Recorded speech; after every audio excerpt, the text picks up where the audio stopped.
Hello everyone, আসসালামু আলাইকুম। Welcome to my channel Tia's cooking craft. Tia's cooking ক্রাফটের আজকের আয়োজনে আপনাদের জন্য থাকছে খুব মজাদার একটি রেসিপি, আর সেটি হচ্ছে সবজি খিচুড়ি। আমার মতো যারা খিচুড়ি লাভার্স তারা খুব সহজেই এই সিম্পল অ্যান্ড ইজি রেসিপিটি বাসায় ট্রাই করতে পারেন। Okay, let me know one thing. এইটা আমার রেসিপি না, আমার ব্রাদার ইন লয়ের রেসিপি। তার এই রেসিপিটা টেস্ট করার পর আমার এত ভালো লেগেছে, সেজন্য আমি আপনাদের সাথে রেসিপি শেয়ার করছি। সো প্রথমেই আমরা জেনে নিচ্ছি এই রেসিপিটি তৈরি করার জন্য আমাদের কি কি ইনগ্রেডিয়েন্ট দরকার হচ্ছে। আমাদের প্রথমেই লাগছে পেঁয়াজ কুচি হাফ কাপ, রসুন কুচি অল্প একটু,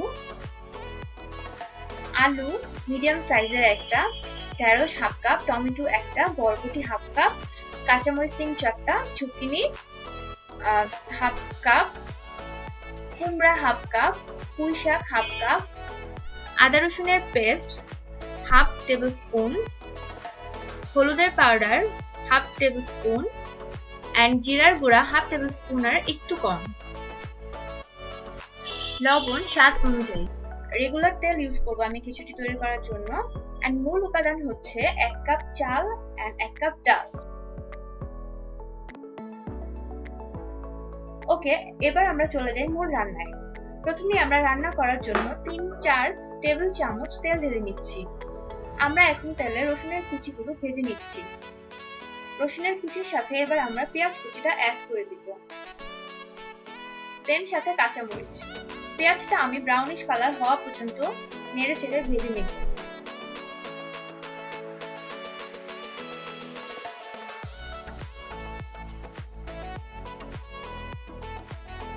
ব্রাউনিশ কালার হয়ে গেলে আমরা এখন আমাদের ভেজিটেবল গুলোকে অ্যাড করে নিব।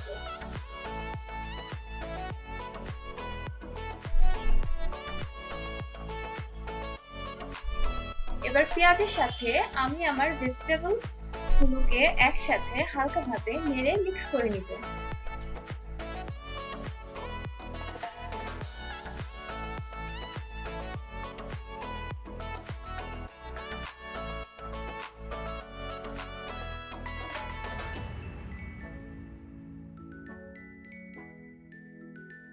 ভেজিটেবল গুলোকে এখন আমরা 5-6 মিনিটের জন্য নেড়ে চেড়ে ভেজে নিব। ভাজা হয়ে গেলে আমরা ওয়াশ করে রাখা চাল ডাল এর সাথে অ্যাড করে দিচ্ছি।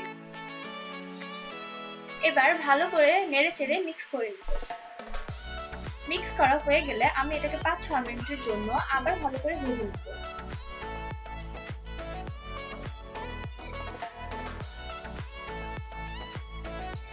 এবার আমরা মশলা অ্যাড করে দিব। মশলা অ্যাড করার পরে আমরা এটাকে ভালোভাবে কষিয়ে নিব যেন মশলার র ফ্লেভারটা চলে যায়।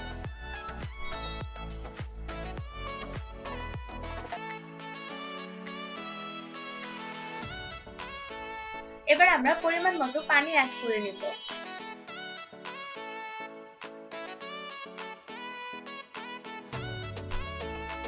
পানিটার পরিমাণ হবে আপনার চাল ডাল ওয়েল কুক করতে যতটুকু সময় লাগে সেই পরিমাণ।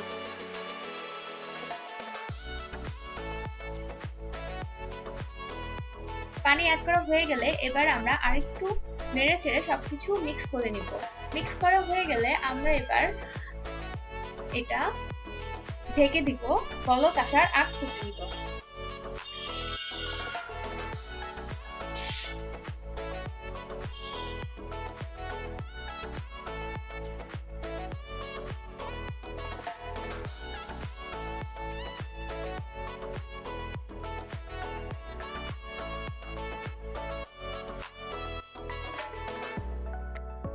পাঁচ মিনিট পরে বলক এসে গেলে আমরা এটাকে ভালো করে আবার নেড়েচেড়ে দিব, সো দ্যাট সব চাল ডাল একসাথে ওয়েল কুকড হয়।